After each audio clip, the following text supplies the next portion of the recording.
क्योंकि आपको ये मालूम है कि अगर आप एक साथ रह रहे हैं तो आपके लड़ाई झगड़े और ज्यादा बढ़ते चले जा रहे हैं और आपको कहीं ना कहीं ये डर सताता है कि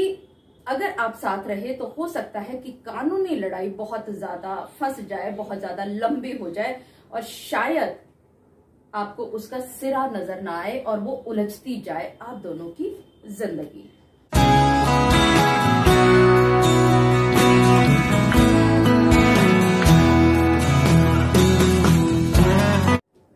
मेरे बहुत सारे सब्सक्राइबर्स ने मुझसे एक बात पूछी है कि पति और पत्नी जब एक समझौते पर आकर के आपस में एक दूसरे से अलग होने का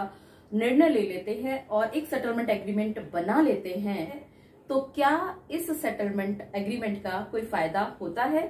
जी हाँ, आप सभी ने बिल्कुल ठीक समझा। आज के इस वीडियो में मैं आप सभी के साथ उन सभी बातों पर चर्चा करने वाली हूँ कि अगर आप कोई भी सेटलमेंट डीड या सेपरेशन एग्रीमेंट तैयार करते हैं, समझौता पत्र तैयार करते हैं, तो उसके क्या क्या फायदे आपको हो सकते हैं। मैं एडवोकेट मोहिनी मोना आप सभी का पुनः स्वागत करती हूं और आप सभी देख रहे हैं अपना पसंदीदा चैनल मोहिनी मोना एडवोकेट। अगर आपने मेरे चैनल को अभी तक सब्सक्राइब ना किया हो या आप मेरे चैनल के लिए नए हैं तो इसको जल्दी से जल्दी सब्सक्राइब कर दीजिएगा ताकि आपको इसी तरह के लीगल इंफॉर्मेटिव वीडियोस की नोटिफिकेशन सबसे पहले मिल सके। अब देखिए, आप पति और पत्नी ने आपस में समझौता कर लिया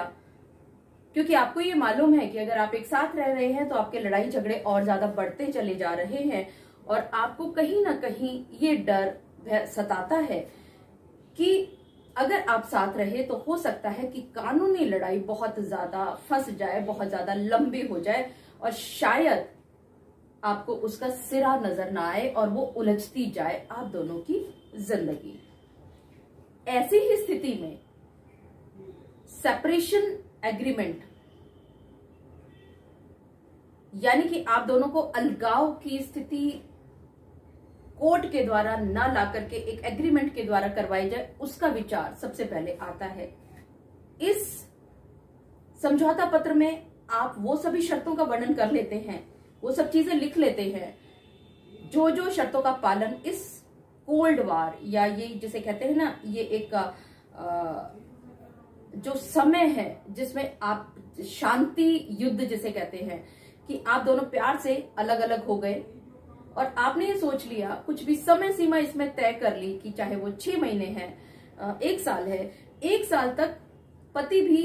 कोई केस पत्नी पर नहीं करेगा और पत्नी भी कोई केस पति पर नहीं करेगी। वो दोनों अपने अपने क्षेत्र में अलग है, स्वतंत्र है सोचने विचारने के लिए, लेकिन हाँ वो शादी नहीं कर सकते। ये जरूर इसके अंदर बात रहती है क्योंकि तलाक कोर्ट के द्वारा ही किया जा सकता है और बिना तलाक के हिंदू विवाह अधिनियम के हिसाब से अगर आप हिंदू हैं तो आप दूसरा विवाह नहीं कर सकते। लेकिन वो 1 साल का पीरियड ऐसा आपको दे दिया कि आप उसमें उतार चढ़ाव देख लें, आप उसके अच्छाइयां और बुराइयां, उसके लाभ और हानि के बारे में विचार कर लें और उस 1 साल के बाद फिर से टेबल पर आए और फिर से ये बात देखें कि क्या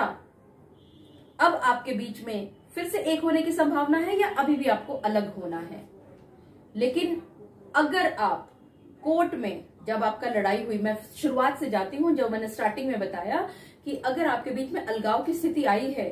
और आपने ये सेटलमेंट एग्रीमेंट बनाने की बजाय आपने कोर्ट के अंदर सीधा म्यूचुअल कंसेंट के तलाक के लिए अर्जी दाखिल कर दी, आपका फर्स्ट मोशन भी हो गया और वो जो 6 महीने का कूलिंग पीरियड था, वो 6 महीने का कूलिंग पीरियड भी आपने निकाल लिया, आपका सेकंड मोशन भी हो गया। अब अगर आपका दिमाग ठीक होता है, आपका गुस्सा शांत होता है, आपका एक दूसरे के प्रति देखने की जो गुस्से की भावना थी वो खत्म होती है और आप में प्यार उमड़ने लगता है और आपको ये महसूस होने लगता है कि ये जो कदम उठाया था ये गलत था, जल्दबाजी में था, तो अब आप क्या कीजिएगा? आप तो कानूनी रूप से तलाक ले चुके हैं। तो ऐसी स्थिति आपके साथ न आने पाए, इसी के लिए सेटलमेंट एग्रीमेंट ये बनाया जाता है जिसमें डिसोल्यूशन ऑफ मैरिज तो नहीं होती, यानी कि तलाक तो नहीं होता, लेकिन आप दोनों के बीच में एक कोल्ड वेव जरूर आकर के खड़ी हो सकती है हो जाती है, जिसमें न तो कोई भी पक्ष एक दूसरे के ऊपर केस करता है और ना ही वो दूसरी जगह शादी करने के लिए भागने दौड़ने लगता है, बल्कि इसका एक सीधा सा फायदा एक ये होता है आप सभी के साथ कि जब इस समय में आप एक दूसरे की महत्वता को, आप एक दूसरे की इंपॉर्टेंस को, आप एक दूसरे की जरूरत को जब आप समझने लगते हैं, तो बहुत बार ये देखने में आया है कि वो पीरियड खत्म होने के बाद आप दोनों एक दूसरे के साथ रहना भी डिसाइड कर लेते हैं। तो ये आपका इस सेटलमेंट एग्रीमेंट बनाने का सबसे बड़ा फायदा है कि आपका जो ये शादी का पवित्र बंधन था ये टूटा नहीं, बल्कि कुछ समय के लिए स्थिर जरूर हो गया था, लेकिन फिर आप दोनों एक हो गए। मुझे पूरा विश्वास है कि आप सभी को मेरा आज का वीडियो भी बहुत अच्छा लगा होगा। अगर आपको मेरा आज का वीडियो भी अच्छा लगा तो इसको लाइक, शेयर और कमेंट करना ना भूलिएगा। और हाँ, अगर आप मेरे इस चैनल के लिए नए हैं तो इसको जल्दी से जल्दी सब्सक्राइब कर दीजिएगा, ताकि आपको इसी तरह के लीगल इंफॉर्मेटिव वीडियोस की नोटिफिकेशन सबसे पहले मिल सके। अपना और अपने परिवार का बहुत अच्छी तरह से ध्यान रखिएगा। Thank you, take care, bye bye.